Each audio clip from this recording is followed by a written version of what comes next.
Show Christ through lives. Let's show Christ through our own lives.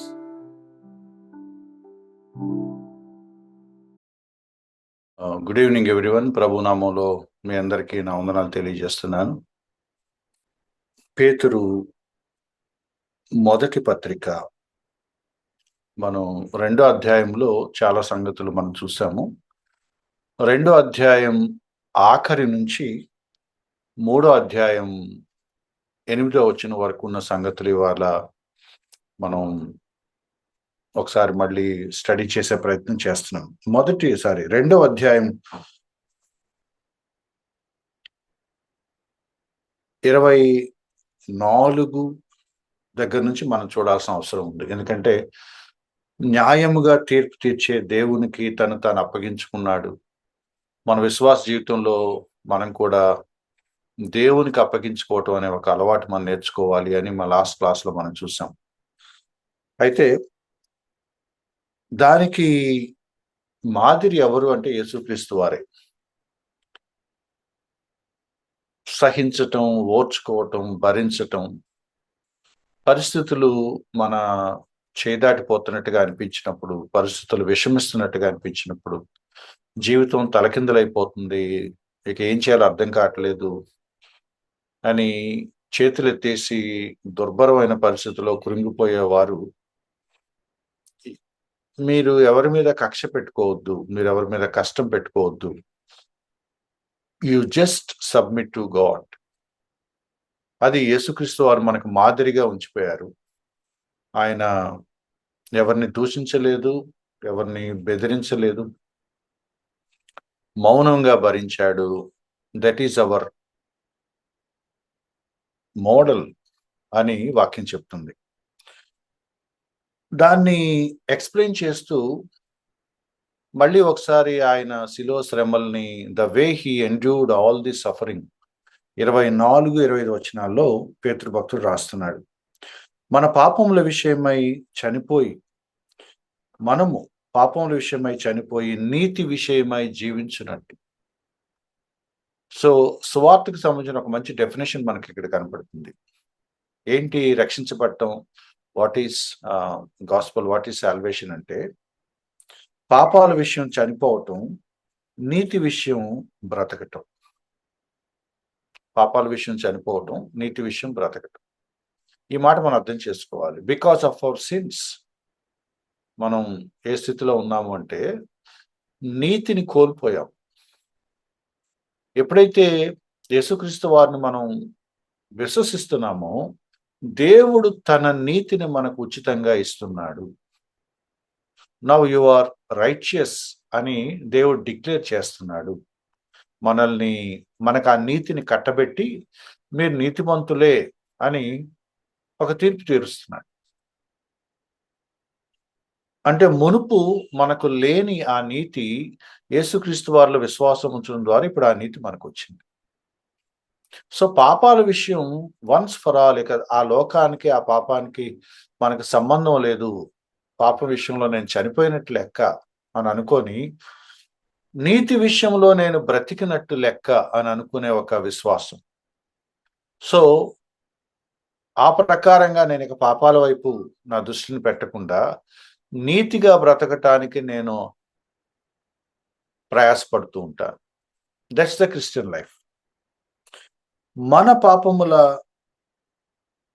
మనము పాపం విషయమై చనిపోయి నీతి విషయమై జీవించినట్లు ఆయన తానే తన శరీరమందు మన పాపములను మ్రాను మీద మోసుకొనును.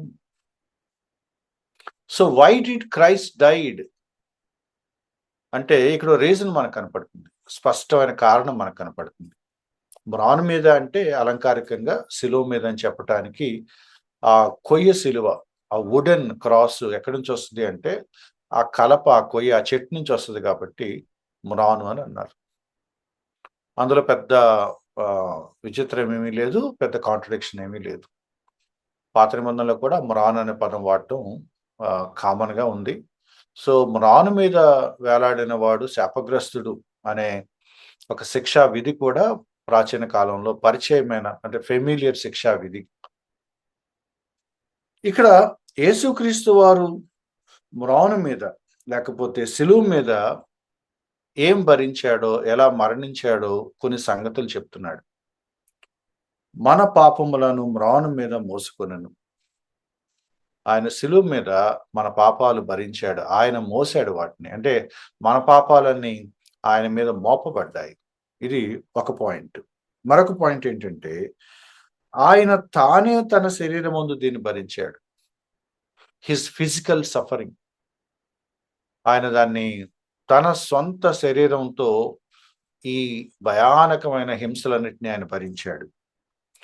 ఇంకొక స్టేట్మెంట్ ఏంటంటే, పాపాల విషయం చనిపోయి నీతి విషయమై జీవించటానికి. సో యేసుక్రీస్తు వారు ఎప్పుడైతే సిలువలో నా పాపాలన్నీ తన మీద వేసుకొని నా కొరకు ఆయన ఎప్పుడైతే మరణించాడో, ఆ మరణం వల్ల నాకు దేవుని నీతి ఉచితముగా కలుగుతున్నది. ఆయన చనిపోవటం వల్ల నేను నీతిమంతుడిగా ప్రకటించబడుతున్నాను. ఈ మాట మనకిక్కడ చాలా స్పష్టంగా అర్థం అవ్వాలి. I am died to my sins and I am alive for righteousness. I am dead to my sins and I am alive for my righteousness. My righteousness అంటే నా ఉద్దేశం నా సొంతది అని కాదు, దేవుడు నాకు ఉచితంగా ఇచ్చింది. సో ఎందుకు ఇది జాగ్రత్తగా మాట్లాడుకుంటున్నామంటే, 24వ వచనాన్ని కొంతమంది ఇక్కడ రాయబడిన వివరాలు ఏవి చూడట్లేదు. ఒక మాట మాత్రం వాళ్ళకి కనపడుతుంది. ఏమని? ఆయన పొందిన గాయముల చేత మీరు స్వస్థత నొందితురు అనే మాటే వాళ్ళకి కనపడుతుంది. One of the most abused verses in the Bible. ఆయన పొందిన దెబ్బల చేత మనకు లేకపోతే మీకు స్వస్థత కలుగుతున్నది, లేకపోతే మీరు స్వస్థత నొందారు అని అంటే ఫిజికల్ స్వస్థత అని అనేస్తున్నారు. ఫిజికల్ సిక్నెస్ అని అంటున్నారు. ఆయన పొందిన దెబ్బల చేత మీకు శారీరక స్వస్థత కలుగుద్ది అని అంటున్నారు. అసలు ఈ వచనం అలా చెప్పట్లేదు. ఈ వచనం ఇప్పటిదాకా నేను అందుకే 24 వచనం జాగ్రత్తగా మీకు చదివినిపిస్తుంది. 24 ఏం మాట్లాడుతుందంటే, మీరు మీ పాపాల విషయం చనిపోయి నీతి విషయంలో బ్రతకటం కొరకు దేవుడు మిమ్మల్ని లేకపోతే యేసుక్రీస్తు వారు మీ కొరకు మ్రాను మీద ఆ పాపాలు మోసాడు, భరించాడు, చనిపోయాడు. అర్థం ఏంటంటే, మీరు నీతి లేని ఒక జీవితాన్ని జీవించారు, పాపాల్లో జీవించారు. యేసుక్రీస్తు వారు సిలువ త్యాగం వల్ల దేవుని నీతి మీకు ఉచితముగా అనుగ్రహించబడింది. మీరు ఇదివరకు నీతి అంటే ఏంటో తెలియని వాళ్ళు ఇప్పుడు మీరు నీతిమంతులయ్యారు.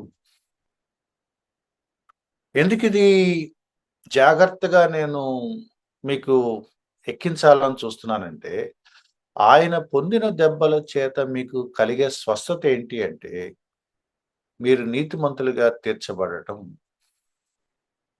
ఆ స్వస్థత ఏంటి అంటే, యు ఆర్ బికమింగ్ రైచియస్. అదే ఆ స్వస్థత.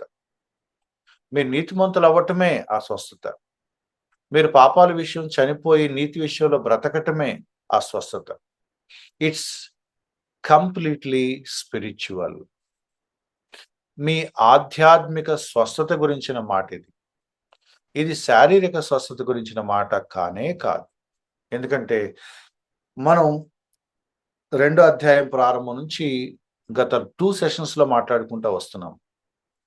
Not even a single verse మనం శారీరక అనారోగ్యాల గురించి, అనారోగ్యాలు ఎందుకు వచ్చాయి, అనారోగ్యాలు ఎందుకు పోతాయి మాట్లాడట్లేదు గ్రంథకర్త. ఇక్కడ గ్రంథకర్త కన్సిస్టెంట్ గా చెప్తున్న మాట ఏంటంటే, మొదటి అధ్యాయం నుంచి ఈ 2వ అధ్యాయం చివరి వరకు ఒకే మాట రిపీటెడ్ గా చెప్తున్న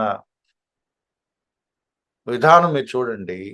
మీరు సహించండి, మీరు పరీక్షలు ఓర్చుకోండి, మీరు భరించండి, సజీవమైన నిరీక్షణ పెట్టుకొని ఎదురు చూడండి. You endure. మీరు భరించండి, కనిపెట్టుకొని ఉండండి. సో ఓర్చుకోండి అంటానికి మాదిరి ఎవరంటే యేసుక్రీస్తు వారు. ఆ మాదిరి కూడా లాస్ట్ సెషన్‌లో మనం మాట్లాడుకున్నాం. ఆయన మనకు తన అడుగు జాడలు మన ముందుంచి వెళ్ళాడు. సో ఏంటి మాదిరి అంటే, ఆయన సఫర్ అయ్యాడు, అన్యాయంగా శ్రమ పడ్డాడు, అకారణంగా నిందించబడ్డాడు, ఘోరంగా దూషించబడ్డాడు. కానీ ఆయన భరించాడు. రిటార్ట్ చేస్తూ, రియాక్ట్ అవుతూ ఒక్క మాట కూడా ఆయన మాట్లాడలేదు. తండ్రికి లేదా తండ్రి అయిన దేవునికి తనను తాను సబ్మిట్ చేసుకున్నాడు. మీరు కూడా అలాగే తండ్రికి లోబడండి, న్యాయం తీర్చే దేవునికి అప్పగించుకోండి అని చెప్తున్నాడు. ఎలా అప్పగించుకున్నాడు అంటే, మళ్ళీ యేసుక్రీస్తు వారి ఎగ్జాంపులే మళ్ళీ రిమైండ్ చేస్తున్నాడు. సిలువలో మన పాపాలను తన మీద వేసుకొని, తన శరీరంలో మోసుకొని ఆయన మనల్ని విమోచించాడు, మనల్ని నీతిమంతులుగా చేశాడు. దేవుడు మనకిచ్చిన స్వస్థత ఏంటంటే, delivered from sins and clothed with righteousness. పాపాల నుండి, శాపాల నుండి మనల్ని విమోచించి తన నీతి అనే వస్త్రాన్ని మనకి కట్టబెట్టడమే మనకు కలుగుతున్న హీలింగ్, స్పిరిచువల్ హీలింగ్, మన ఆత్మ కలుగుతున్న స్వస్థత. ఈ వచనం నిజానికి యెషయా గ్రంథం 53వ అధ్యాయంలో ఉన్న వచనం. యెషయా గ్రంథం 53లో అధ్యాయంలో ఉన్న వచనాన్ని చాలా మంది శారీరక స్వస్థతకి ఎందుకు వాడకూడదు, శారీరక స్వస్థత గురించి వాడటానికి ఈ వచనం వాడితే తప్ప అని అంటున్నారు. నేనేమంటున్నానంటే, శారీరక స్వస్థత గురించి ఈ వచనం వాడాలని మీకు ఎందుకు అనిపిస్తుంది అంటున్నా నేను. మీకు ఎందుకు అనిపిస్తుంది? Let me clarify 2 things. ఒకటి, శారీరక స్వస్థత మీకు ఇవ్వటానికి నా మాటలు మీరు స్ట్రైట్‌గానే అర్థం చేసుకోగలరని అనుకుంటున్నాను. నేను కావాలని దాన్ని కొంచెం జాగ్రత్తగా చెప్తున్నాను. శారీరక స్వస్థత దేవుడు మీకు ఇస్తాడా? యెస్, ఇస్తాడు. ఇస్తాడు. స్వస్థతలు ఉన్నాయా? ఉన్నాయి. మరి నాకు స్వస్థత కలుగుద్దా? నేను దేవుడిని అడిగితే డెఫినిట్‌గా కలుగుద్ది. అయితే నా మాట అర్థం చేసుకోండి. అయితే నీకు శారీరక స్వస్థతనివ్వటం కోసం ఆయన శిలువలో మరణించాల్సిన అవసరం లేదు. నీకు స్వస్థత ఇవ్వటానికి ఆయన ప్రాయశ్చిత్తార్థ మరణం అవసరం లేదు. ఆయన నోటి మాటతో నీకు స్వస్థత ఇస్తాడు. ఆయన శిలువ మీద మరణించకుండా కూడా నీకు పూర్ణ స్వస్థత ఇవ్వగలిగిన శక్తి ఆయనకుంది. ఆయన స్వస్థపడు అనంటే చాలు, మీరు స్వస్థపరచబడతారు. కానీ నీ పాపాలు క్షమించబడ్డాయి పో అని ఆయన అంటానికి ఆయన ప్రాయశ్చిత్త మరణం ఖచ్చితంగా అవసరం. ఊరికినే నీకు స్వస్థత కలుగును అని చెప్పినట్లుగా నీ పాపాలు పోతున్నాయి అని ఆయన అనటం లేదు. ఆ పాపాలు నేను భరిస్తున్నాను అంటున్నాడు. సో నీ కడుపుల నొప్పి తగ్గటానికి ఆయన శిలువ మీద మరణించాల్సిన అవసరం లేదు. ఆయన శిలువ మీద మరణించింది నిన్ను నీ పాపపు స్థితి నుంచి విడిపించి నిన్ను నీతిమంతుడిగా చేయటం కోసం. అది శిలువ మరణం ద్వారా తప్ప మరి ఏ విధంగానూ జరగదు అని బైబిల్ చెప్తుంది. No other way. యెషయా గ్రంథం 53కి మీరు కనెక్ట్ చేయటాన్ని నేను 1-2 మాటలు చెప్పి మళ్ళీ పేతురులోకి వస్తాను. మనకి ఈ ఒక్క వచనం మీద మనం గంట సేపు మాట్లాడుకోవచ్చు నిజానికి. అయితే మనకి మళ్ళీ మనం డీవియేట్ అయిపోతామని నా భయం. యెషయా గ్రంథం మొదటి అధ్యాయంలో మనందరికీ తెలిసిన ఫెమిలియర్ వర్సెస్ ఉన్నాయి. ప్రజలందరూ పాపము చేసి ఎంత ఘోరంగా తయారయ్యారంటే, అలంకారికంగా యెషయా భక్తుడు చెప్తున్నాడు, వీరి ఒళ్ళంతా కూడా పుండ్లమయమైపోయింది.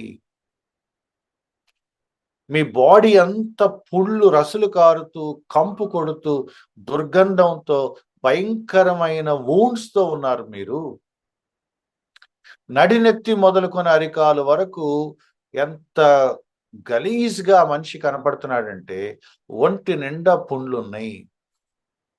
అలా ఇశ్రాయేల్ ప్రజలు ఎవరైనా ఉన్నారా అంటే అలా ఎవరు లేరు. అలంకారికంగా చెప్తున్న మాట. అటువంటి భ్రష్ట స్వభావం కలిగి ఉన్నారు. అటువంటి పాపపు నేచర్ కలిగి ఉన్నారు. నడినెత్తి మొదలుకొని అరికాలు వరకు గాయాలు, పుండ్లు, కురుపులు ఉన్నాయి అనేది వర్ణన. నిజంగా అట్లా మనిషికి ఉందా అంటే అలా ఎవరు ఉండరు. కానీ వాళ్ళ ఆత్మీయ స్థితి అలా ఉంది. దేవునికి వాళ్ళు దూరం అయిపోయారు. దేవునికి వాళ్ళు తిరుగుబాటు చేస్తున్నట్టుగా ఉంది. సో, పతనం అయిపోయి పాప స్వభావంలో కూరుకుపోయిన మనిషి యొక్క డిస్క్రిప్షన్ అన్నమాట. ఏ విధంగా వాళ్ళు పాపం చేశారు? ఏ విధంగా దేవునికి దూరం అయిపోయారు?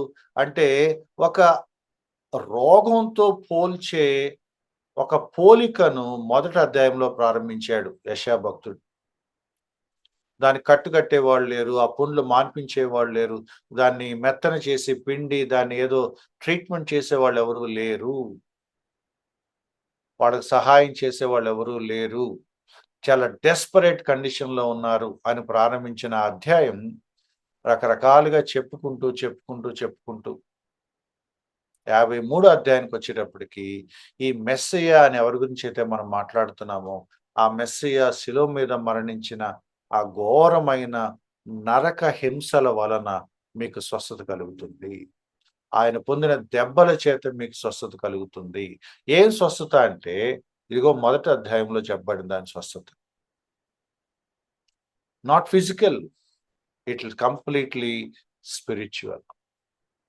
యెషయా గ్రంథం 53 అధ్యాయం ఒక్కొక్క లైన్ ఎంటైర్ అధ్యాయం చదివాక అది శారీరక స్వస్థత అని ఎవరికైనా అనాలని ఎలా అనిపిస్తది?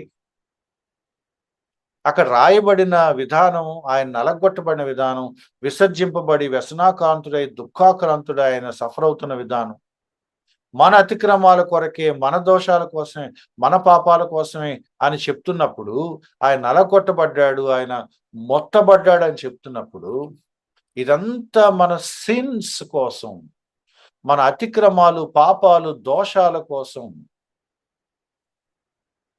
మన శారీరక స్వస్థత కోసం కాదు. యేసుక్రీస్తు వారి మరణాన్ని దయచేసి తక్కువ చేయకండి డియర్ ఫ్రెండ్స్. ఆయన మరణం మన రక్షణకు అనివార్యమయ్యింది. Without his death we can never be saved. మన రక్షించబడటానికి, విమోచించబడటానికి ఆయన ప్రాయశ్చిత్త మరణం ఒక్కటే పరిష్కారం. ఇంక వేరే ఆల్టర్నేటివ్ లేదు మనకి. అటువంటి గొప్ప శిలువ మరణాన్ని కడుపుల నొప్పులకి, కాళ్ళ నొప్పులకి, తలనొప్పులకి దిగజార్చకండి. మీ శారీరక స్వస్థత దేవుడు ఎలాగైనా ఇస్తాడు. దానికి శిలువ మరణాన్ని లింకప్ చేయకండి. నీ రోగాన్ని తగ్గించడానికే ఆయన శిలువలో భరించింది. అవసరం లేదు. ఆయన భూమి మీద తిరుగుతున్నప్పుడు వేలాది మందికి ఆయన ముట్టుకుంటే స్వస్థత కలిగింది. నోటితో ఆయన ఎళ్ళకుండా తగ్గింది పో అంటే తగ్గిపోయింది. దయ్యాలు వెళ్ళగొట్టాడు. చీకటి శక్తులను పారద్రోలాడు. ఆయన మరణించే అవసరం లేదు. ఆయన నోటి మాటతో ఇవన్నీ పనులు జరుగుతాయి. ఆయన మరణం యొక్క ఆవశ్యకత ఏంటి? ఆయన మరణం యొక్క ఉద్దేశ్యం ఏంటి? మనం పక్కదారి పట్టించొద్దు. పేతురు భక్తుడు దాన్ని చాలా స్పష్టంగా చెప్తున్నాడు. మనల్ని నీతిమంతులుగా చేయటం కోసం ఆయన మరణించాడు. ఆ శారీరక స్వస్థతని కలపొద్దు అందులోకి తీసుకొచ్చి. It's purely spiritual. ఆత్మీయ స్వస్థత అది. ఎలా మాట్లాడుతాం అది? 25వ వచనం పేతురు పత్రికలో మళ్ళీ వెనక్కొచ్చేద్దాం. 25వ వచనంలో చాలా క్లియర్‌గా మళ్ళీ చెప్తున్నాడు. ఏంటి ఆ రోగం అంటే తప్పిపోవటం. మీరు గొర్రెల వలె దారి తప్పిపోతిరి. కానీ ఇప్పుడు మీ ఆత్మల కాపరి అధ్యక్షుడైన ఆయన వైపుకు మళ్ళీ ఉన్నారు. మీ రోగం ఏంటో తెలుసా? తప్పిపోవటం. దేవుడి నుంచి పక్కకు తొలగిపోవటం. దారి తప్పిపోవటం. గొర్రెలు కాపరిని విడిచి పోతా ఉంటాయి. అది వాటి బుద్ధి. అదే వాటి రోగం. కానీ మీకొచ్చిన స్వస్థత ఏంటో తెలుసా? ఇప్పుడు మీరు ఆ దేవుడిని విడిచిపెట్టి ఎక్కడికి వెళ్ళరు. ఆ కాపరిని విడిచి ఎప్పటికి వెళ్ళరు. ఇప్పుడు మీరు ఆ కాపరిని వెంబడిస్తారు. దారి తప్పిపోయే ఒక రోగం మీకుంది. దేవుడు మిమ్మల్ని స్వస్థపరిచాడు. ఇప్పుడు కాపరి వెంట నమ్మకంగా వెంబడించే ఒక ఆరోగ్యకరమైన బుద్ధి మీకొస్తుంది. అది హీలింగ్ అంటే. అది స్వస్థత. అందుకే గుర్తు చేస్తున్నాడు. మీరు గొర్రెల వలె దారి తప్పిపోతిరి. కానీ ఇప్పుడు ఆత్మల కాపరి అధ్యక్షుడైన ఆయన వైపుకు మళ్ళీ ఉన్నారు. అదే మీరు పొందిన స్వస్థత. ఆయన పొందిన గాయాల వల్ల దారి తప్పిపోయిన గొర్రెలన్నీ ఇప్పుడు దారిలోకి వస్తున్నాయి. కాపరిని విడిచి తిరుగుబాటు చేసి కాపరిని వదిలేసి వెళ్ళిపోయిన గొర్రెలన్నీ ఇప్పుడు మళ్ళీ కాపరిని వెంబడించేలాగా హంబుల్గా తయారవుతుంది. హీలింగ్ ఏంటంటే తిరుగుబాటును మాన్పించి వెంబడించడం నేర్పించే హీలింగ్ అన్నమాట. దేవుణ్ణి ఎదిరించి దేవుణ్ణి వదిలేసి దేవుని విసర్జించే ఒక రోగాన్ని తీసేసి దేవుని నమ్మకంగా గొర్రెల్లాగా వెంబడించే ఒక నమ్మకమైన విధేయతను నేర్పించే ఒక స్వస్థత. కాబట్టి ఏ విధంగా చూసినా అది శారీరక స్వస్థతకు సంబంధించిన వచనం కాదు. అలా ఎవరైనా పదే పదే చెప్తా ఉంటారు, నమ్మద్దు. ఎందుకంటే ఆ వచనాలు స్పిరిచువల్ కండిషన్ గురించి మాట్లాడుతున్నాయి. కావాలంటే మళ్ళీ మళ్ళీ మీరు చదువుకోండి. 24వ వచనంలో 25వ వచనంలో శరీర రోగం గురించిన ఒక్క ప్రస్తావన లేదు. పైనేమో నీతి విషయమే బ్రతకడం గురించి మాట్లాడుతున్నాడు. కిందేమో దారి తప్పిపోయిన గొర్రెలు మళ్ళీ ఆత్మల కాపరి యేసుక్రీస్తు వారి వైపు మళ్ళటం గురించి మాట్లాడుతున్నాడు. సో నీతిమంతులుగా చేయబడటం, కాపరిని ఆత్మల కాపరిని వెంబడించటం, అది మనం మాట్లాడుకుంటున్న స్వస్థత.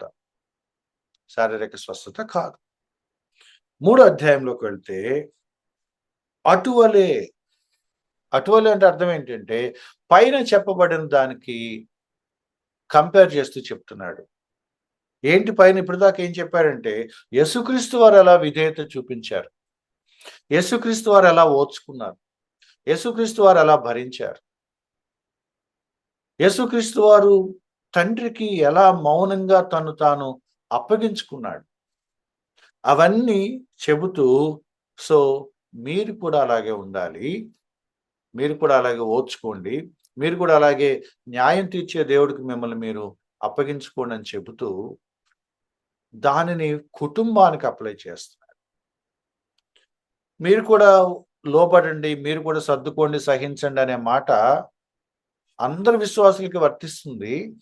కానీ ఇంకొంచెం నారో డౌన్ చేసి ఫ్యామిలీకి కనెక్ట్ చేస్తున్నాడు. స్త్రీలారా మీరు మీ స్వపురుషులకు లోబడి ఉండండి. ఇక్కడ యేసుక్రీస్తు వారి మాదిరిని తీసుకొని భార్యలు ఏం చేయాలంటే తమ భర్తలకు లోబడాలి. ఈ మాట చాలాసార్లు భార్యలకు నచ్చదు. ఎందుకంటే లోబడటం అనే మాటను అర్థం చేసుకుంటంలో అటు భర్తలు ఫెయిల్ అవుతున్నారు, ఇటు భార్యలు ఫెయిల్ అవుతున్నారు. లోబడాలి అనే మాటను భర్తలు అపార్థం చేసుకొని పెత్తనం చేస్తున్నారు, పెత్తనం చెలాయిస్తున్నారు. అది బైబిల్ ఒప్పుకోవట్లేదు. లోబడటం అనే మాటను సరిగా అర్థం చేసుకోలేక స్త్రీలు పూర్తిగా ఇక డౌన్ అయిపోతున్నారు. ఇక మాకంటూ ఏమి లేదా, ఇక వీడికి ఊడిగం చేయటమేనా అన్నట్లుగా వాళ్ళు బ్రతుకుతున్నారు. అలా కూడా బైబిల్ చెప్పట్లేదు. దీన్ని సరిగా అర్థం చేసుకోవటంలో బ్యాలెన్స్ లేకపోవటం వల్ల అటు స్త్రీలు దీన్ని సరిగా అర్థం చేసుకోలేకపోతున్నారు, అటు పురుషులు కూడా దీన్ని సరిగా అర్థం చేసుకోలేకపోతున్నారు. కొంతమంది గుడ్డిగా వాడి కాళ్ళ దగ్గర పడి ఉండాలని వాళ్ళు అనుకుంటున్నారు. ఇదే ఛాన్స్ అని పెత్తనం చలాయించాలని చాలా రూడ్గా బిహేవ్ చేసే భర్తలు కూడా ఉన్నారు. కానీ బైబిల్ దాన్ని ఒప్పుకోవట్లేదు. ఒబీడియన్స్కి మాదిరి ఎవరంటే యేసుక్రీస్తు వారు. యేసుక్రీస్తు వారు విధేయత చూపించటంలో ఏం అంతరార్థాలు ఉన్నాయి, ఏమి ఎజెండాలు ఉన్నాయి, ఇది మీరు ఆలోచించాలి. యేసుక్రీస్తు వారు తండ్రి అయిన దేవునికి తనను తాను సంపూర్ణంగా అప్పగించుకున్నాడు అన్నప్పుడు ఎందుకు అప్పగించుకున్నాడు? భయం వేసి అప్పగించుకున్నాడా? తిట్టుకుంటూ అప్పగించుకున్నాడా? తప్పదని అప్పగించుకున్నాడా? ఏం చేస్తాం, ఇక వేరే ఆల్టర్నేటివ్ లేదు అని విసుక్కుంటూ అప్పగించుకున్నాడా? నో. ఇష్టంగా, హృదయపూర్వకంగా, తనకు తానే స్వచ్ఛందంగా లోబడ్డాడు. తప్పక కాదు, తనంతట తాను స్వచ్ఛందంగా తండ్రికి లోబడ్డాడు. తనను తాను తగ్గించుకున్నాడు. ఎవరు ఆయన మీద ఒత్తిడి తీసుకొచ్చి నొక్కలేదు. ఆయనకి ఆయన తగ్గించుకున్నాడు. ఇక్కడ మీకు క్లారిటీ కోసం చెప్తున్నాను. 6వ వచనంలో ఎగ్జాంపుల్‌కి శారా ఎగ్జాంపుల్ చెప్తున్నారు. శారా కూడా అబ్రాహాంకు లోబడింది అన్నప్పుడు చాలా సార్లు స్త్రీలు ఇక శారా అబ్రాహాంకి ఎలా లోబడిందో అలా మనం భర్తలకు లోబడాలి అని ఒక ఒక గవర్నమెంట్ శాసనం లాగా, లేకపోతే ఇక సేమ్ అలాగే అబ్రాహాంకి శారా లోబడినట్టుగా సేమ్ జిరాక్స్ కాపీ లాగా నేను కూడా నా భర్తకు లోబడాలి. ఆ మాటలు యాక్చువల్లీ పేతురు అంటలేదు. మనమే ఎక్కువ ఆలోచిస్తున్నాం. అక్కడ రాయబడిన మాట నేను చదువుతున్నాను. శారా అబ్రాహామును గౌరవించింది, యజమానుడని పిలిచింది, అతను లోబడి ఉంది. కానీ అక్కడ ఒక మాట ఉంది. ఏంటి అంటే, మీరు యోగ్యంగా నడుచుకోండి. యోగ్యంగా నడుచుకోవటం అంటే మేలు చేయటం. ఏ భయమునకు బెదరకయున్న ఎడల, ఆ పదం మీరు గుర్తుపెట్టుకోండి. ఏ భయమునకు బెదరకయున్న ఎడల. ఒబీడియన్స్ అంటే బెదిరిపోయి లోబడటం కాదు. భయపడి లోబడటం కాదు. లోబడకపోతే ఏమవుతుందో అనుకొని లోబడటం కాదు. లోబడకపోతే ఈడు చంపేస్తాడు అని భయపడటం కాదు. చాలామంది భర్తలు దాన్ని క్రియేట్ చేస్తున్నారు. క్రైస్తవ కుటుంబాల్లో భర్తలు భార్యలు లోబడాలని ఒత్తిడి తీసుకొస్తున్నారు. ఒత్తిడి తీసుకొస్తే అది లోబడటం ఎట్లా అవుతుంది? అది లోబడటం ఎట్లా అవుతుంది? సబ్మిషన్, ఒబీడియన్స్ హార్ట్‌ఫుల్‌గా, వాలంటరీగా జరగాలి. బైబిల్‌లో అలా ఉంది. నువ్వు లోబడాల్సిందే అని ఏ భర్త అయినా గనక ఒత్తిడి పెడుతుంటే వాడు తప్పు చేస్తున్నాడు. ఎందుకంటే యేసుక్రీస్తు వారు ఎవ్వరికీ భయపడి లోబడలేదు. ఇష్టంగా తండ్రికి తనను తాను సమర్పించుకున్నాడు. యేసుక్రీస్తు వారు మనల్ని ఎప్పుడూ ఒత్తిడి చేయలేదు. మనల్ని ఎప్పుడూ ఒత్తిడి చేయలేదు. ఒరేయ్! నువ్వు నేను చెప్పిన మాట వినకపోతే నీ కాళ్ళు తీసేస్తానని ఎప్పుడు అనలేదు. ఇదిగో ఈ వారం రోజుల్లో ఈ పని చేయకపోతే డెడ్‌లైన్ పెట్టాను. ఈ పని చేయకపోతే ఇక నీ సంగతి తేలుస్తానని దేవుడు నాకెప్పుడు వార్నింగ్ ఇవ్వలేదు. ఆయన మనల్ని ప్రేమించాడు. మళ్ళీ మళ్ళీ అవకాశాలు ఇస్తున్నాడు. మనం ఇష్టంగా దేవుని పని చేస్తామా? ఇష్టంగా దేవుని వాక్యానికి లోబడతామా అని ఇష్టంగా లోబడే వరకు ఆయన ఎదురు చూస్తున్నాడు. ఇప్పుడు నేనున్నానండి. దేవుడే నాకు 100, 1000 అవకాశాలు ఇస్తున్నప్పుడు నేను నా భార్యకి ఎన్ని అవకాశాలు ఇవ్వాలి? అంటే దేవుడేమో నాకు బోలెడన్ని అవకాశాలు ఇవ్వాలా? ఒక భర్తగా నేనేమో భార్య మీద పెత్తనం చేస్తానా? నా ప్రభువు ఎటువంటి పెత్తనం చేశాడు? ఎటువంటి పెత్తనం చేశాడంటే, కాళ్ళు కడిగే పెత్తనం చేశాడు. ఇప్పుడు ఎవరైనా హెడ్‌షిప్ అంటే పెత్తనం అని అనుకుంటే దీనికి జవాబు చెప్పండి. ఎటువంటి శిరసత్వం ఆయన చూపించాడు హెడ్‌షిప్ అంటే, తన శిష్యుల కాళ్ళు కడిగాడు. తన శిష్యుల కాళ్ళు కడిగాడు. అది హెడ్‌షిప్ అంటే. అది లీడర్‌షిప్ అంటే. మరి వాట్ అబౌట్ అస్? నేను భర్తల గురించి మాట్లాడుతున్నాను. హెడ్‌షిప్ అంటే ఏంటి? పెత్తనం చేయటమా? సోఫాలో కూర్చొని కాఫీ తీసుకురా, అన్నం తీసుకురా, ఈ గ్లాస్ అటుపెట్టు, అది తీసుకురా అంటే ఈయన కదలకుండా ఆర్డర్స్ జారీ చేయటమా? ఈయన చెప్తా ఉంటే భార్య అటు ఇటు పరుగులు తీస్తా ఉంటామా? Shame on you. అదే Christian family? Never. It is never a Christian family. It can be never a Christian family. క్రైస్తవ కుటుంబంలో పురుషుడు కూర్చొని కబుర్లాడుతూ ఏ పని చేయకుండా పెత్తనాలు చేస్తే shame on that Christian husband. ఎందుకంటే యేసుక్రీస్తు వారు అలా ఉండరు మై డియర్ ఫ్రెండ్. అది యేసుక్రీస్తు వారి మాదిరి కాదు. యేసుక్రీస్తు వారు తన శిష్యులకి ఎదురు చేశాడు.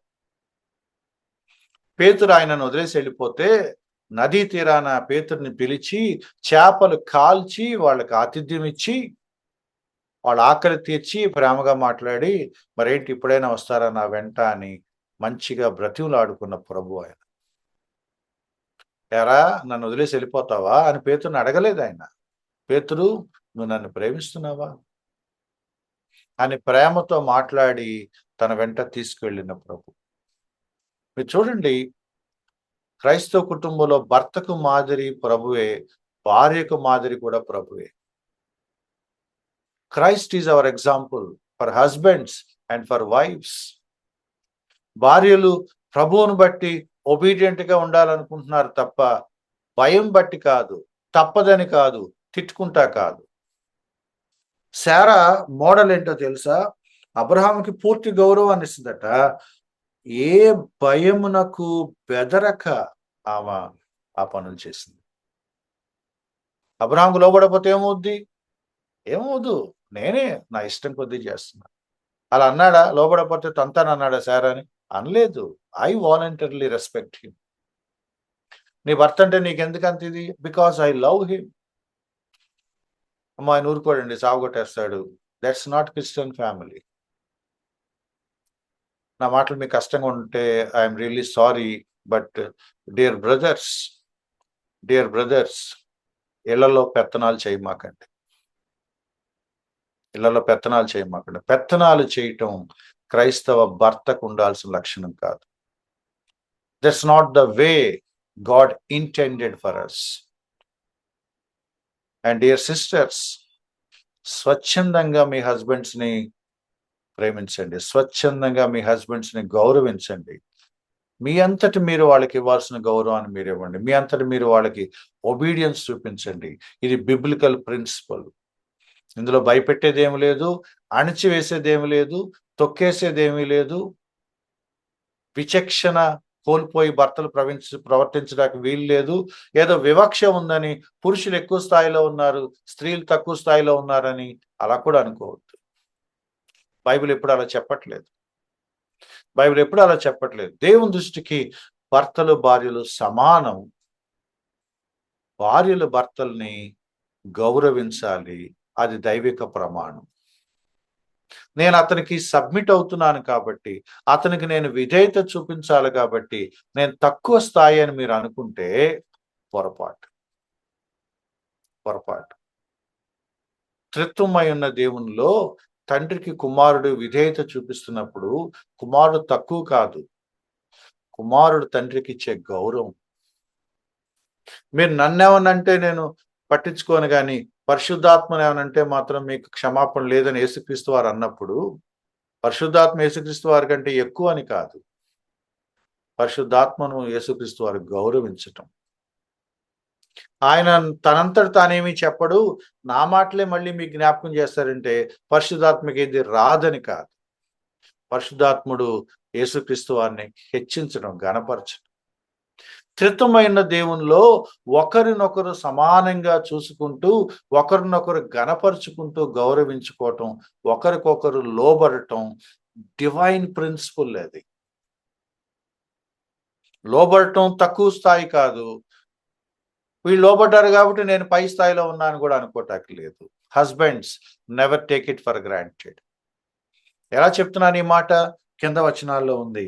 7వ వచనం, పురుషులారా జీవమును కృపావరములో మీ భార్యలు మీతో పాలువారు ఉన్నారు. గుర్తుపెట్టుకోండి, యువర్ వైఫ్ ఈజ్ ఈక్వల్. నిత్య జీవం దేవుడు మీకు ఇచ్చాడు, ఆమెకి ఇచ్చాడు. Both are equal. పురుషుడు ఎక్కువ, స్త్రీ తక్కువ అనే మాట బైబిల్ ఒప్పుకోదు. ఎవరు ఎక్కువ కాదు. నిత్య జీవం అనే కృపావరంలో ఇద్దరు పాలువారే. మీతో సమానంగా స్త్రీలకు కూడా ఇచ్చారు. 2-3 మాటలు గుర్తు చేస్తాను. దేవుడు స్త్రీని చేశాడు, పురుషుని చేశాడు. తన పోలికలో స్త్రీని చేశాడు, తన పోలికలో పురుషుని చేశారు. ఇద్దరు సమానమే. యేసుక్రీస్తు వారు భూమి మీదకి దిగొచ్చాడు. స్త్రీల కోసం వచ్చాడు, పురుషుల కోసం వచ్చాడు. శిలువలో తన రక్తం కార్చి రక్షణను మనకు అనుగ్రహించాడు. స్త్రీలకు ఇచ్చాడు, పురుషులకి ఇచ్చాడు. విశ్వాసం ఉంచిన వారందరూ రక్షించబడతారన్నప్పుడు ఫస్ట్ పురుషులు తర్వాత స్త్రీలు అన్నాడా? అనలేదు. బాప్తిస్మంలో ఏమైనా స్థాయి భేదాలు ఉన్నాయా? లేవు. స్త్రీలు బాప్తిసం తీసుకోవాలి, పురుషులు బాప్తిసం తీసుకోవాలి. కమ్యూనియన్లో ఎవరు పార్టిసిపేట్ చేయాలి? ముందు పురుషులు తర్వాత స్త్రీలు అన్నారా? లేదు. వాళ్ళు పార్టిసిపేట్ చేయాలి, వీళ్ళు పార్టిసిపేట్ చేయాలి. ఆరాధనలో ఎవరికి ప్రాధాన్యత? ఎవరికీ లేదు. దేవుడికి మాత్రమే ప్రాధాన్యత. పురుషులు ఆరాధిస్తారు, స్త్రీలు ఆరాధిస్తారు. నిత్యజీవం ఎవరికి? పురుషులకి ఇచ్చాడు, స్త్రీలకు ఇచ్చాడు. పరలోక స్వాస్థ్యం ఎవరికి కట్టబెట్టాడు? పురుషులకి కట్టబెట్టాడు, స్త్రీలకి కట్టబెట్టాడు. గలతీ పత్రికలో ఆయన అంటున్నాడు, స్త్రీలని లేదు, పురుషుడని లేదు, దాసుడని లేదు, స్వతంత్రుడని లేదు, జాతి భేదాలు ఏమీ లేవు, జెండర్ డిఫరెన్సెస్ ఏమీ లేవు. యేసుక్రీస్తు వాళ్ళు అందరూ ఒకటే, సమానం. పురుషులు మేము సుపీరియర్ అని పొరపాటును కూడా అనుకోవద్దు. నా భార్య నాకంటే తక్కువ అని ఏనాడు అనుకోవద్దు. అలా అనుకుంటున్నారంటే మీరు పక్కదారి పట్టారు. మిమ్మల్ని మీరు మోసం చేసుకుంటున్నారు. అది మిమ్మల్ని, మీ కుటుంబాన్ని పాడు చేస్తుంది. డెఫినెట్గా పాడు చేస్తుంది. ఎందుకంటే మీ భార్యను మీరు సన్మానించండి అని చెప్తున్నాడు. బలహీన ఘటము అంటే చేతగానిది, పిచ్చిది, మూర్ఖురాలు, అది కాదు దాని ఉద్దేశం. వీకర్ వెసల్ అన్నారట. కొన్ని మూల భాషల్లో డెలికేట్ వెసల్ అన్నారట. 2 ఎగ్జాంపుల్స్ చెప్తాను. ఒకటి గ్లాస్, డెలికేట్, దీన్ని సరిగా హ్యాండిల్ చేయటం రాకపోతే ఇది పగిలిపోతుంది, ముక్కలైపోతుంది. అందుకే చాలాసార్లు ఈ గాజు వస్తువులను అమ్మేటప్పుడు లేదా మనం కొని తెచ్చుకున్నప్పుడు అట్టపెట్టెల మీద ఏమని రాస్తారంటే ప్యాక్ మీద హ్యాండిల్ విత్ కేర్. ఏంటి హ్యాండిల్ విత్ కేర్? డెలికేట్ ఇది, దీన్ని జాగ్రత్తగా చూసుకోండి, లేదా ఇది పాడైపోతుంది, నాశనం అయిపోతుంది, పగిలిపోతుంది. విలువైనది, ప్రశస్తమైనది, సున్నితమైనది, దాన్ని మీరు సన్మానించండి. బలహీన ఘటం అంటే ఆ అమ్మాయి ఎప్పుడు బలహీనరాలే, ఎప్పుడు పాపం చేస్తూ ఉంటుందని కాదు. చీప్గా ఆలోచించమాకండి. అలా అనుకుంటే ఎప్పుడు పాపం చేసేది, ఎప్పుడు శోధించబడేది స్త్రీలు ఒక్కటే కాదు, పురుషులు కూడా. కొంచెం పచ్చి మాట మాట్లాడమంటారా? స్త్రీ శోధింపబడినప్పుడల్లా అక్కడ ఉంటాడు పురుషుడే కదా ఉండేది. మరి ఎందుకు ఒక డైలాగే చెప్తాం పక్షపాత ధోరణిలో? నెవర్.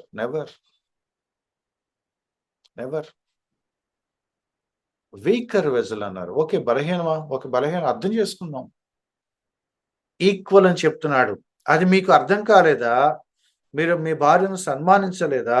గుర్తుపెట్టుకోండి, మీ ప్రార్థనలకు అభ్యంతరం కలిగే ప్రమాదం ఉంది. నీ స్పిరిచువాలిటీకి డిస్టర్బెన్స్ ఉంటుంది నీ వైఫ్ని నువ్వు సరిగా ట్రీట్ చేయకపోతే.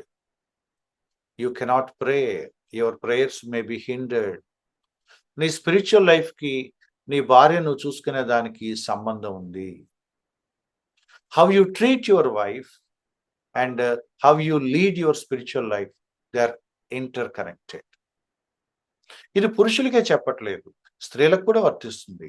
మీరు మీ భర్తలను ఎలా ట్రీట్ చేస్తారో, మీరు మీ ప్రార్థనా జీవితాలను ఎలా కొనసాగిస్తారు, ఈ రెండు విడదీయలేని కనెక్షన్ కలిగి ఉంటాయి.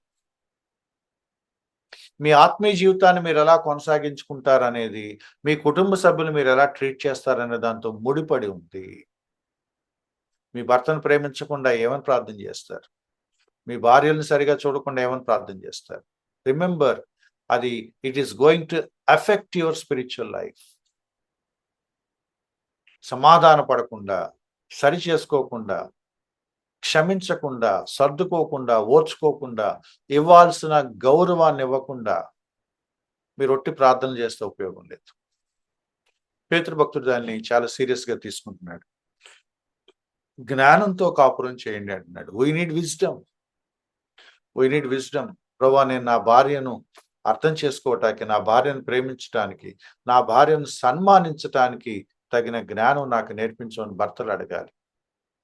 ప్రభా, నేను నా భర్తకు లోబడటానికి, తన మాట వినటానికి, విధేయత చూపించడానికి, గౌరవించటానికి, ప్రేమించటానికి తగిన జ్ఞానం నాకు ఇమ్మని భార్యలు అడగాలి.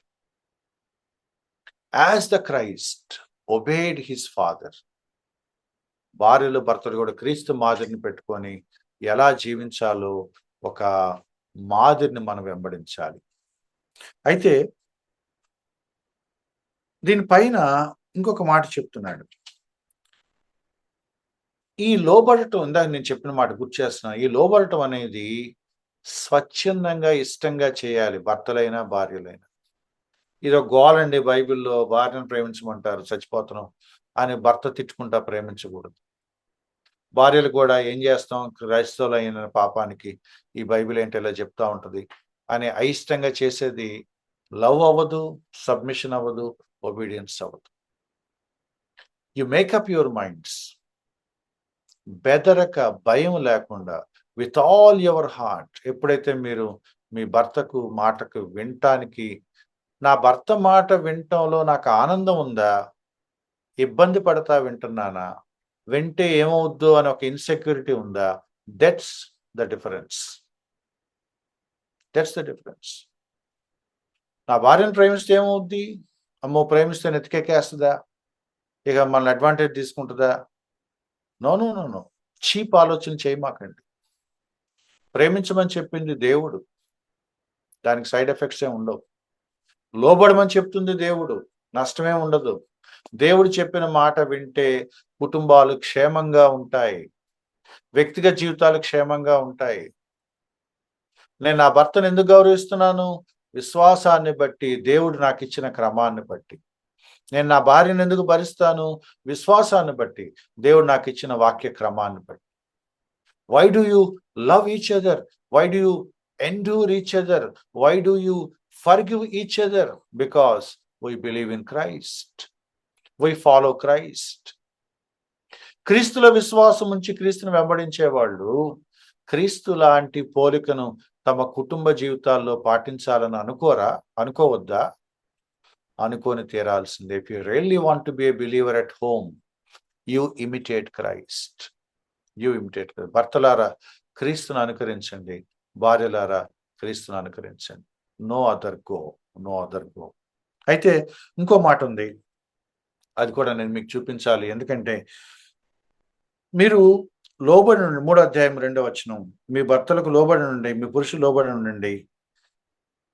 2వ వచనంలో చెప్తున్నాడు, నిజంగా గనక మీరు ఇష్టంగా మీ ఫెయిత్ని ఎక్సర్సైజ్ చేస్తూ విశ్వాసంతో కూడిన మీ ప్రవర్తనతో చక్కగా మీ భర్త పట్ల గనక మీరు ప్రవర్తిస్తే, మీ భర్తను చాలా ఈజీగా, చాలా త్వరగా, ఖచ్చితంగా మీ భర్తలను ప్రభువు కొరకు మీరు గెలుచుకుంటారు. దట్స్ ఎ షాకింగ్ ప్రామిస్ అన్నమాట. జరుగుద్దా అంటే అలా చేసిన వాళ్ళందరూ సాక్ష్యాలు, ఎస్ జరుగుద్ది.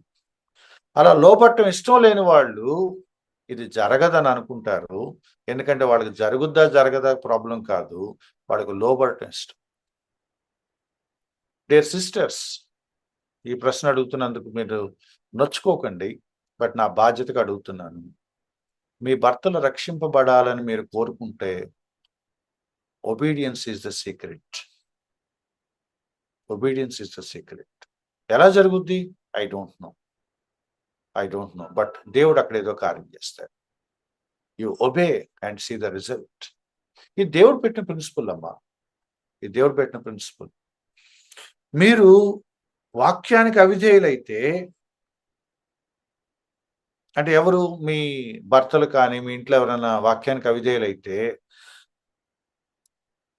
మీ ప్రవర్తన చూసి వాక్యం లేకుండా భార్యల నడవడి వలన రాబట్టబడవచ్చు. అంటే పని కట్టుకొని మీరు వాళ్ళకి ప్రసంగాలు చేయవసరం లేదు, పని కట్టుకొని మీరు వాళ్ళకి బ్రెయిన్ వాష్ చేయవసరం లేదు. మీ ప్రవర్తన చూసి దే విల్ రియలైజ్. ఈమె విశ్వాసం ఈమెలో ఒక మార్పు తీసుకొచ్చింది. ఈమె ఈరోజు నన్ను ఇలా చూడటానికి, నన్ను పట్టించుకోవటానికి కారణం తన విశ్వాసమే. కాబట్టి అటువంటి విశ్వాసం నాకు అవసరం. అటువంటి సాక్ష్యాలు కొన్ని నేను విన్నాను. భార్యలను చూసి నేను కూడా ప్రభువుని అంగీకరించాలనుకునే భర్తలు ఉన్నారు. నువ్వు నిజంగా నీ భర్త రక్షించబడాలనుకుంటే అతని ఆత్మ రక్షణ కోసమైనా నువ్వు విధేయత చూపించలేవా? నా భర్త నరకానికి వెళ్ళినా పర్వాలేదు, నేను మాత్రం ఎవరికి తలంచను అని అనుకుంటే మనం ఏం చేయలేం. What do you really want? What do really want? నా కుటుంబం, నేను, నా భర్త, నా పిల్లలు అందరూ మేము రక్షించబడిన కుటుంబంలాగా ఉండాలి అనుకుంటే, my dear sisters, please follow this. పురుషులకు కూడా నా భార్య నాకు సహకారిగా లేదు, లేకపోతే అంత విశ్వాసి కాదు అనుకుంటే, దిస్ ద ఓన్లీ ప్రిన్సిపల్. నువ్వు కూడా జాగ్రత్తగా నీ విశ్వాసాన్ని ఇంట్లో అవలంబిస్తే they will be attracted to your faith. చాలాసార్లు మన కుటుంబ సభ్యులు ఎందుకు విశ్వసించట్లేదు అంటే తగిన యుక్తమైన ప్రవర్తన మనమే చూపించట్లేదు. మీ నడవడి వలన వాళ్ళని రాబట్టుకోవచ్చు అని వాక్యం చెప్తా ఉంటే ఆ నడవడి ఏమైపోయింది? ఆ నడవడి మీద దృష్టి పెడదామని కూడా మనం అనుకోవట్లేదు. వీళ్ళు రక్షించబడకపోయినా పర్వాలేదు కానీ నేను నా పద్ధతి మార్చుకోను అంటే అంతకంటే ఘోరం ఇంకేం లేదు. నేను మాట్లాడే బిబ్లికల్ ప్రిన్సిపల్స్ అండి, biblical principles for family. If you are really interested in those principles, God is going to transform your lives. అది డివైన్ ప్రిన్సిపల్స్, పని చేసి తీరతాయి అంతే. దేవుడు కుటుంబాన్ని తయారు చేసిన దేవుడే, కుటుంబానికి కావాల్సిన ప్రిన్సిపల్స్ ఇస్తుంది, పరిష్కారాలు ఇస్తుంది దేవుడే. అవి పాటించకపోతే ఇక వేరే అవకాశం లేదు మనకి. మూడవది డెకరేషన్, అలంకరణ. ఏంటి అలంకరణ? 3వ వచనంలో చెప్తున్నాడు. 3వ వచనం నుంచి 4వ వచనం వరకు చెప్తున్నారు. ఈ అలంకరణ గురించిన వచనాలు చాలా మంది చదివి బంగారం వేసుకోవద్దు, గాజులు వేసుకోవద్దు, పూలు పెట్టుకోవద్దు, ఎక్కడ దాకా వెళ్ళిపోయారంటే ఎక్స్ట్రీమ్ లెవెల్కి ఇక తెల్ల చీర కట్టుకోవాలి, తెల్ల జాకెట్ తెల్ల చీర కట్టుకోవడం తప్ప ఇంకోటి లేదనే ఒక దారుణమైన వైరాగ్యానికి వెళ్ళిపోయారు. I'm sorry to say this, అదొక దారుణమైన వైరాగ్యం తప్ప అది స్పిరిచువాలిటీ కాదు. నేను ఆర్గ్యుమెంట్స్లోకి వెళ్ళటం లేదు, వాక్యం చాలా క్లియర్గా ఉంది, నేను సింప్లిఫై చేసి చెప్తున్నాను. నగలు ఆభరణాలు ధరించొద్దని బైబిల్ చెప్తుందా అంటే నో, చెప్పట్లేదు. మీరు పాత నిబంధన నుంచి ప్రకటన చివరి వరకు ఎక్కడెక్కడైతే అలంకరణ గురించిన వచనాలు ఉన్నాయో, ఆభరణాలు గురించిన వచనాలు ఉన్నాయో, బంగారము, వస్త్రధారణ, ఇటువంటి పదాలు ఎక్కడెక్కడైతే ఉన్నాయో, అంటే డెకరేటింగు, ఆర్నమెంట్స్, ఇట్లాంటి పదాలు ఏవైతే ఉన్నాయో అవన్నీ మీరు చూడండి. ఎక్కడా కూడా జ్యువెలరీని నో అని అనలేదు. అయితే అందులో ఒక గుణం ఉండాలి అని చెప్తున్నాడు. ఏంటి ఆ గుణం అంటే 4వ వచనం, సాధువైనట్టి మృదువైనట్టి గుణం. మీరు ఎలా వస్త్రధారణ చేసుకుంటారు, మీరు ఎటువంటి ఆభరణాలు వేస్తారు, మీరు ఏ విధంగా తలదూకుంటారు అని అంటే మీరు చాలా సౌమ్యంగా ఉంటారు, మీరు చాలా అణకువగా ఉంటారు, మీరు మంచివాళ్ళు, మృదుత్వం కలిగిన వాళ్ళు, సాఫ్ట్, జెంటిల్ అని మీరు అనిపించుకోండి చాలు.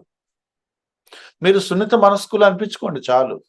మీరు మంచి స్వభావం కలిగిన వాళ్ళు అని అనిపించుకోండి చాలు. మీ అలంకరణలో, మీ వస్త్రధారణలో మీ యారగెన్స్ బయటికి రాకూడదు, మీ డాంబికం బయటికి రాకూడదు, మీ అహంకారాన్ని మీరు చూపించొద్దు.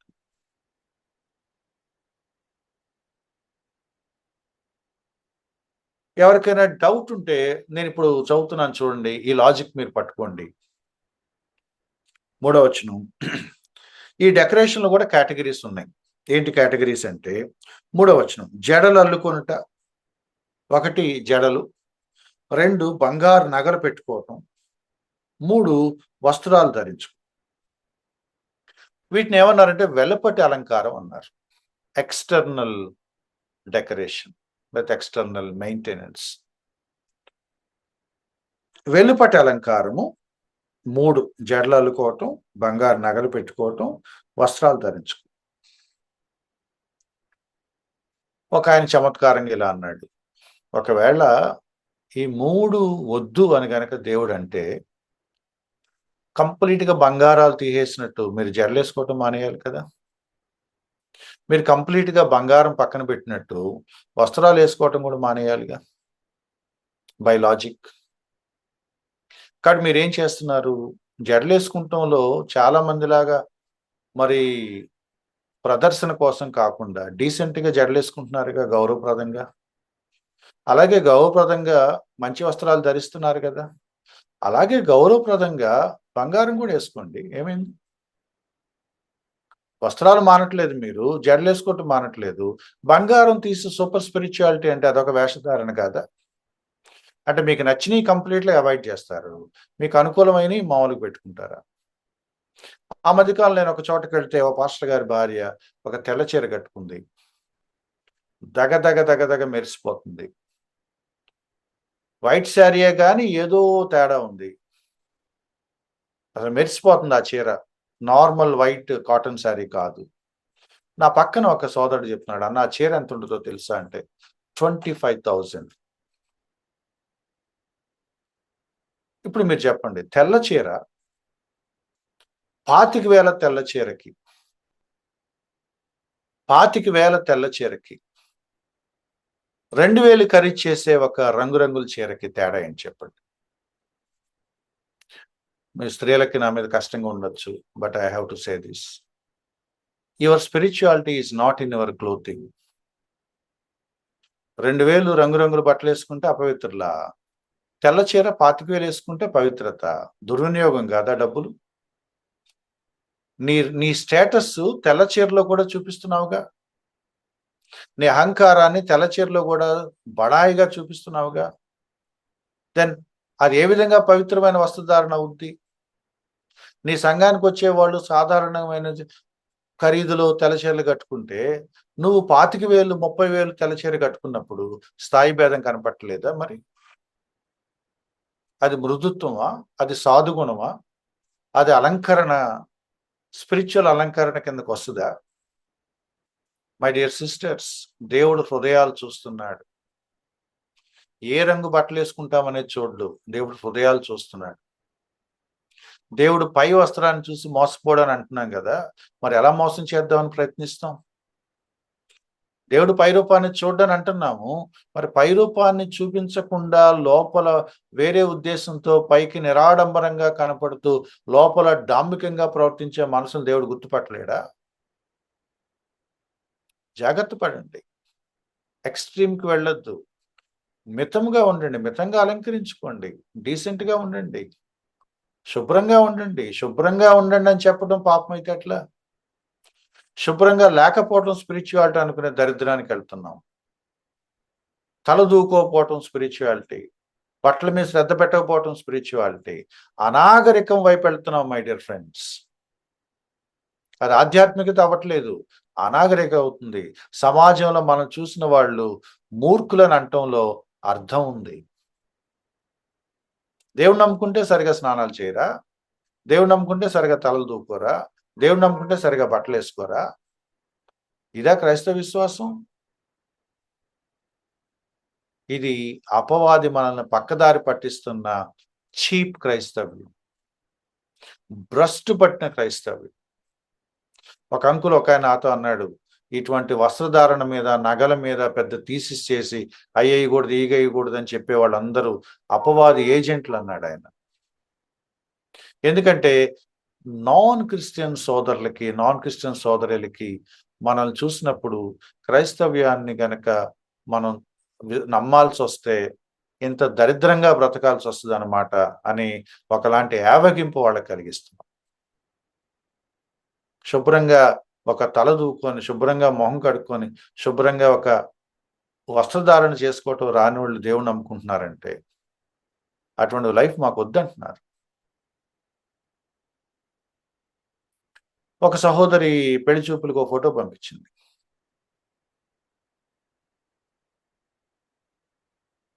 రోతగుందనమాట ఆ ఫోటో. ఇంట్లో అంట్లు తోముతున్నప్పుడు మొహం ఏ జిడ్డుగా ఉంటదో ఆ ఫోటో పెట్టిందనమాట. అప్పుడు ఆ పెళ్లి సంబంధం చూసి ఆయన అన్నాడు, "అమ్మా పెళ్లి సంబంధాలకి ఇలా పంపరు. కాస్త మంచిగా శుభ్రంగా ఉన్న ఫోటో పంపించు" అంటే, "నేను మేకప్‌లేసుకొని పెళ్లి చేసుకోను." మేకప్‌లేసుకోవసరం లేదు. జిడ్డు మొహం పోయేలా మొహం కడుక్కుంటే చాలు. మళ్ళీ ప్రార్థన, "సిస్టర్ మా కోసం ప్రార్థన చేయండి. మా పెళ్ళిళ్ళు అవ్వట్లేదు." అప్పుడు ఒకాయన అన్నాడు, "ఆ ఫోటో సరిగ్గా పెడితే పెళ్లి ఈ పాటికి అయిపోయేది." నేను ఊరికనే వ్యంగ్యంగా చెప్పట్లేదు మై డియర్ ఫ్రెండ్స్. యేసుక్రీస్తు నమ్ముకున్న వాళ్ళు శుభ్రంగా, హుందాగా, మర్యాదగా, పద్ధతిగా, గౌరవప్రదంగా ఉండొద్దా? మీ అలంకరణ మీ దీనత్వాన్ని, మీ సాధుగుణాన్ని చూపించాలి అన్నాడే గాని, సాధుగుణం అంటే ఆభరణాలు పక్కన పెట్టడం కాదు సాధుగుణం అంటే. అవి ధరించి కూడా మీరు చాలా నిరాడంబరంగా కనపడితే అది మీ వర్చ్యూ. మంచి బట్టలేసుకోండి. తప్పేముంది? మేము రంగురంగుల బట్టలేసుకోమంటూ తెల్ల రంగు మీద లక్షలు ఖర్చు పెట్టేవాళ్ళని నేను చూశాను. మేము ఆభరణాలు ఏసుకోమండి అనేవాళ్ళు. ఆభరణాల బదులు ఆ డబ్బుల్ని ఇంకా వేరే వాటికి విచ్చలవిడిగా ఖర్చు పెట్టేవాళ్ళని నేను చూశాను. కొంతమంది నగలుండవు. నగలు తప్ప దేశంలో ఉన్నవన్నీ ఆళ్ళ దగ్గరుంటాయి. దుబారా ఖర్చులకి, విలాసపు వస్త్రాలకి ధనం వేస్ట్ చేయకండి. Be modest. బైబిల్ వాడుతున్న పదం మోడెస్ట్. మోడెస్ట్ అనే పదం అర్థం చేసుకోండి. తగినట్టుగా, తగుమాత్రంగా మీరు దాన్ని అలంకరించినా కూడా మీ ఐడెంటిటీ దానిలో లేదు. మీ ఐడెంటిటీ మీ క్యారెక్టర్‌లో ఉందని మీరు చూపించుకోండి. ఏం రాశాడు ఇక్కడ? ఇక్కడ ఏం రాశాడో చూడండి. వెలుపట అలంకారం మీకు అలంకారంగా ఉండొద్దు. లోపల అలంకారం అంటే హృదయపు అంతరంగ స్వభావం మీకు అలంకారంగా ఉండాలి. ఎవరైనా చూసినప్పుడు నగలేసుకొని తిరుగుద్ది ఆమె అని అనొద్దు.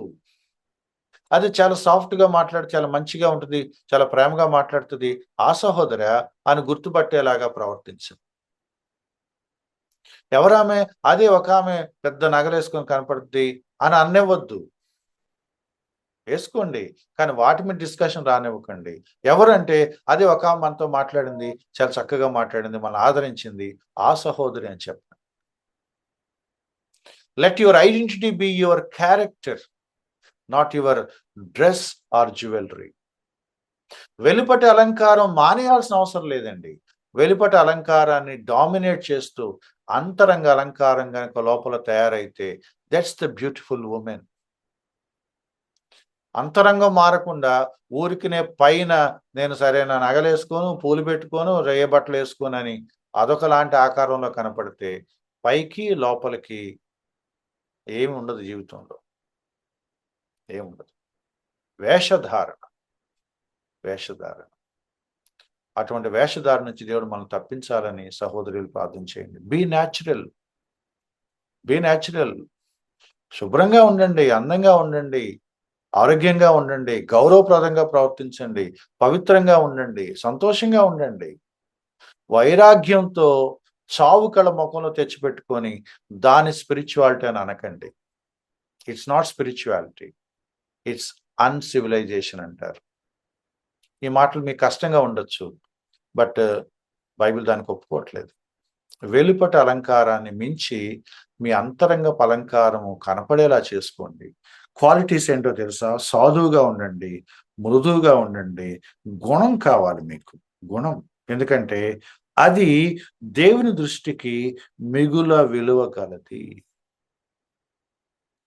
ఈ బంగారం వేసుకోకూడదు అని మాట్లాడేవాళ్ళు ఈ కింద ఉన్న శారా స్టోరీ మర్చిపోతా ఉంటారు. ఈ కింద ఉన్న శారా స్టోరీ ఏంటో తెలుసా? ఇస్సాకు పెళ్లి సంబంధం కుదర్చడానికి పంపించినప్పుడు ఎలియాజరు బంగారం పట్టుకెళ్ళి శారా నగలే తీసుకెళ్లి రెబ్కాకు అప్పచెప్పొచ్చాడు. ఇక నుంచి ఇవి నీవేనమ్మా. ఆమె లేదు, మరి అబ్రహాం గారు ఇవన్నీ నీకు ఇచ్చి పంపించాడు. సో శారా బిలాంగింగ్స్ అన్ని రెబ్కాకు వచ్చింది. శారా వాటిని వాడింది అనమాట. అది అర్థం. శారా తన యజమానిని గౌరవిస్తూ సాధువుగా దీనగుణంగా ఉంటూ కూడా ఒక మంచి భార్యగా పేరు తెచ్చుకొని తను కూడా బంగారం వాడింది అంటే మీరు ఆలోచించండి. మీరు ఆలోచించండి. నేరో మైండెడ్గా వెళ్ళొద్దు. ఏదో ఒక ఎక్స్ట్రీమ్ వైపు వెళ్ళొద్దు. నేను క్లోజ్ చేస్తున్నాను. 3 మాటలు మాట్లాడుకున్నాం. భర్తలు, భార్యలు క్రీస్తుని అనుకరించండి. ఒకళ్ళ మీద ఒకళ్ళు పెత్తనాలు చేయటం, భయాలొద్దు. ప్రేమగా ఒకరినొకరు గౌరవించుకోవడం మనం నేర్చుకోవాలి. మనకు మాదిరి యేసుక్రీస్తు వారు. ఆయన పొందిన దెబ్బల వల్ల మనకు ఆత్మీయ స్వస్థత కలిగింది. దాన్ని శారీరక స్వస్థత కిందకి దిగజార్చి మాట్లాడొద్దు.